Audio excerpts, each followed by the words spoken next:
கடாய் சூடானமே இதில் 1 கப் அளவுக்கு வெள்ளை ரவை எடுத்துருக்கேன். வறுத்த வெள்ளை ரவை, வறுக்காத வெள்ளை ரவை எது வேணாலும் சேர்த்துக்கலாம். அதை பார்த்திங்கன்னா லோ ஃப்ளேமில் 2 நிமிஷம் நம்ம வறுத்துக்கலாம்.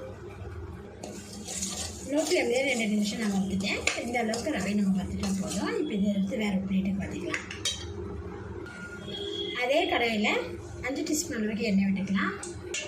எண்ணெய் சூடானவே இதில் 1 டீஸ்பூன் கடுகு, 1 டீஸ்பூன் உளுந்தம்பருப்பு, 1 டீஸ்பூன் கடலைப்பருப்பு இதெல்லாம் பொரியும் போது கொஞ்சமாக கருவேப்பிலை, இது கூட 2 வரமிளகா, 2 பச்சை மிளகா பொடியாக நறுக்கி வச்சுருக்கோம். அதை சேர்த்துக்கலாம். பொரியும் போது இது கூட பார்த்திங்கன்னா ஒரு பெரிய வெங்காயத்தை பொடியாக நறுக்கி வச்சுருக்கேன். இதில் சேர்த்துட்டு லேசாக வதக்கிட்டுருவோம். வெங்காயம் இந்த அளவுக்கு வதங்கி வரும்போது இது கூட ஒரு சின்ன துண்டு இஞ்சி பார்த்திங்கன்னா தோல்லைக்கு பொடியாக நறுக்கி வச்சுருக்கேன். அதில் சேர்த்துட்டு லேசாக வதக்கிட்டுருக்கேன். இஞ்சி துண்டுகளை சேர்த்துட்டு நல்லா வதக்கி விட்டதுக்கப்புறம் இது கூட பார்த்திங்கன்னா நான் 2 கப் அளவுக்கு தேங்காய் பால் சேர்த்துக்கிறேன். 1 கப் ரவைக்கு 2 கப் அளவுக்கு தேங்காய் பால் எடுத்துருக்கேன். இப்போ இது கூட தேவையான அளவுக்கு சால்ட்டு சேர்த்துட்டு இது நல்லா கலந்து விட்டுறேன். கலந்து விட்டுட்டு இது ஒரு கொதி வரும்போது நம்ம ரவையை இதில் சேர்த்துக்கலாம்.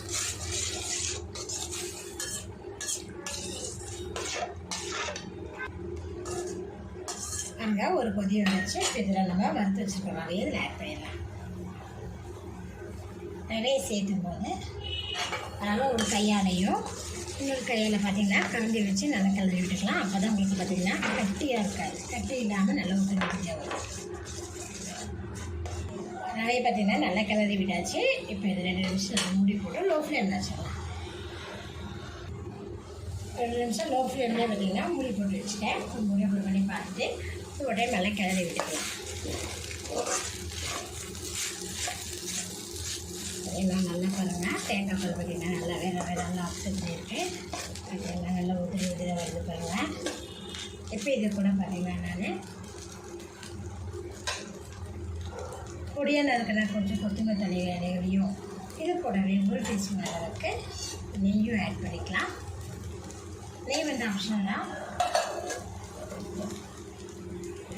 கொத்தமல்லியும் நெய்யும் சேர்த்துட்டு இது ஒரு நல்லா கலந்து விட்டுறாங்க. அவ்வளோதான் ஃப்ரெண்ட்ஸ், நம்மளோட தேங்காய் பால் உப்புமா ரெடி ஆகிடுச்சு.